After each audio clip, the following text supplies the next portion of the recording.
Kekerasan dalam rumah tangga atau KDRT tak hanya berlaku bagi pasangan yang sudah menikah, tetapi juga untuk pasangan yang belum menikah. Tak jarang kekerasan berujung hilangnya nyawa pasangan yang dicintai. Sesal kemudian menjadi tak berarti karena semuanya sudah terlambat. Hukuman penjara pun menanti para pelaku yang notabene adalah kekasih korban. Mirisnya banyak kasus pembunuhan di mana pelakunya adalah orang terdekat, pasangan, atau kekasih. Kami akan mengulas sejumlah kasus pembunuhan yang terjadi kurang lebih 2 bulan terakhir di mana korban tewas di tangan kekasihnya sendiri. Saudara jurnalis yang bernama Juwita baru berusia 23 tahun pada 22 Maret 2025 ditemukan meninggal dunia di Gunung Kupang, Kelurahan Cempaka, Kota Banjarbaru, Kalimantan Selatan sekitar jam 3 sore waktu Indonesia bagian tengah. Jasadnya tergeletak di tepi jalan bersama dengan sepeda motornya yang rusak. Hal itu memunculkan dugaan ia meninggal karena mengalami kecelakaan tunggal. Tetapi warga yang menemukan jasad Juwita pertama kali justru tak melihat tanda-tanda kecelakaan lalu lintas. Di bagian leher korban justru ditemukan sejumlah luka lebam. Ada lagi kejanggalan lain sebab ponsel dan dompet Juwita raib.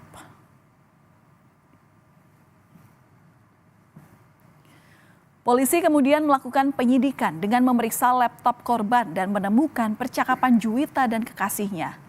Polisi lalu memeriksa dan menetapkan Jumran sebagai tersangka. Tetapi karena pelaku merupakan oknum TNI, polisi pun bekerja sama dengan Polisi Militer Angkatan Laut atau Pomal untuk melakukan proses penyidikan. Dari hasil penyidikan ini, Pomal menetapkan Jumran sebagai tersangka.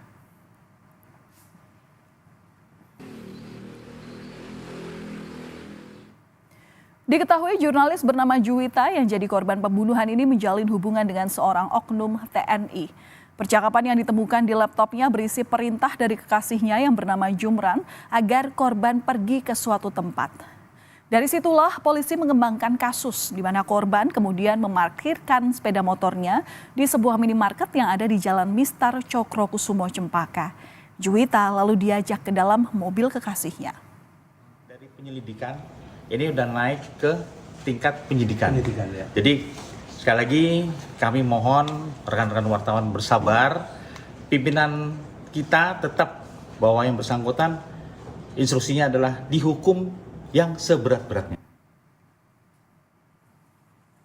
Malangnya Juwita, ia sempat berteriak minta tolong, tetapi karena pembunuhan dilakukan di dalam mobil, suaranya tak terdengar dari luar.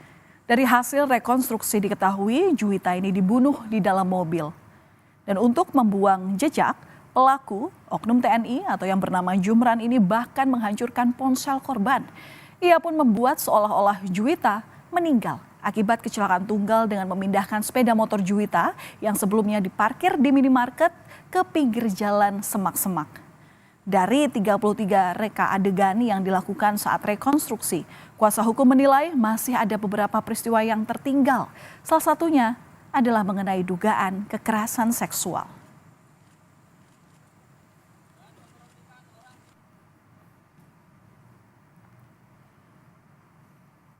Dan itu ada beberapa peristiwa yang tertinggal. Tapi peristiwa yang tertinggal itu akan kami dalami lebih dalam. Ke depan kami akan berkomunikasi dengan penyidik untuk memberikan masukan. Ya diantaranya adalah adanya kekerasan seksual itu tidak muncul seperti itu. Lalu juga ya ada beberapa yang lain lah, nanti kami ungkap lebih dalam hal itu karena nanti kami ingin diskusi dengan penyidik kenapa itu dihilangkan.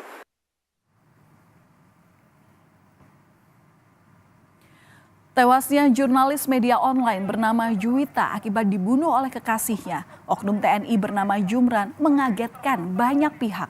Insiden itu mendorong sejumlah jurnalis, tokoh masyarakat, dan aktivis untuk menggelar aksi solidaritas. Kawasan Tugu 0 km Banjarbaru dipenuhi pengunjuk rasa yang menggelar aksi solidaritas untuk almarhumah Juwita. Mereka menuntut agar kasus Juwita ini dituntaskan secara terbuka dan menghukum pelaku seberat-beratnya.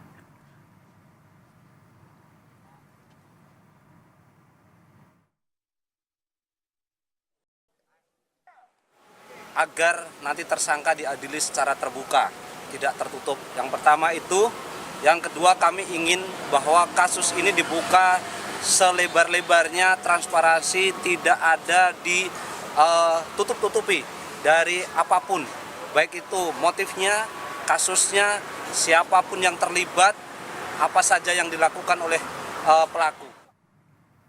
Nasib yang sama juga dialami oleh Novi. Janda dengan 1 anak ini tewas ditahan kekasihnya sendiri yang merupakan oknum TNI. Warga Pondok Aren, Tangerang Selatan digegerkan dengan temuan jenazah perempuan di dalam kontrakan.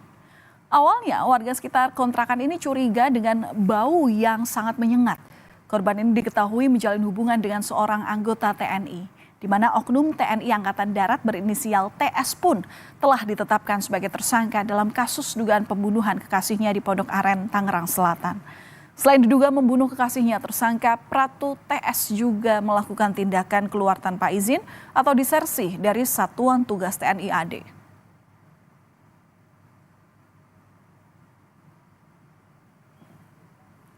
Mirisnya, korban bernama Novi merupakan tulang punggung keluarga dan memiliki 1 anak berusia 4 tahun. Menurut pengakuan ibu korban, ia terakhir kali berkomunikasi dengan anaknya pada Minggu malam pada 26 Januari. Tetapi keesokan harinya, korban sudah tak bisa dihubungi lagi. Hal itu membuat ibu korban merasa gundah hingga terkejut begitu mengetahui anaknya telah meninggal dunia. Oh yang itu ya, itu sama.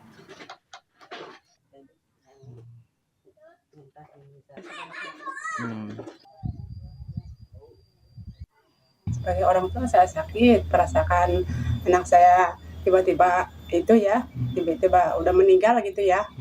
Ya sakit lah sebagai orang tua, kita shock. Nah, saya mah sebagai orang tua ya minta keadilannya aja.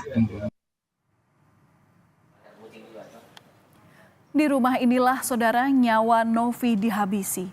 Pelakunya yang merupakan kekasih Novi adalah seorang oknum TNI Angkatan Darat.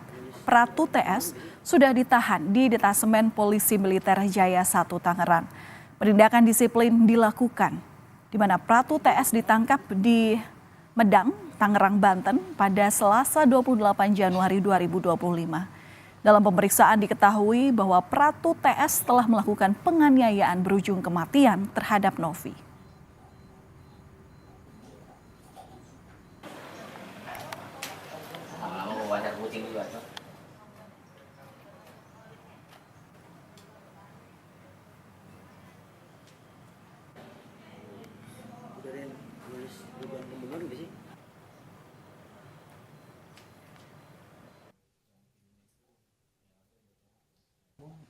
Inisial TS itu sudah ditahan dan ditetapkan sebagai tersangka oleh penyidik Denpom Jaya 1 Tangerang, Mbak.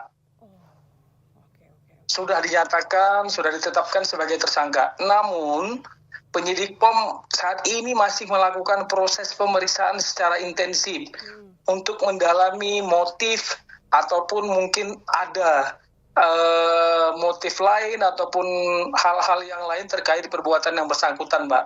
Dari tanggal 19, disersi dia keluar dari satuan, melarikan diri dari satuan dari tanggal 19.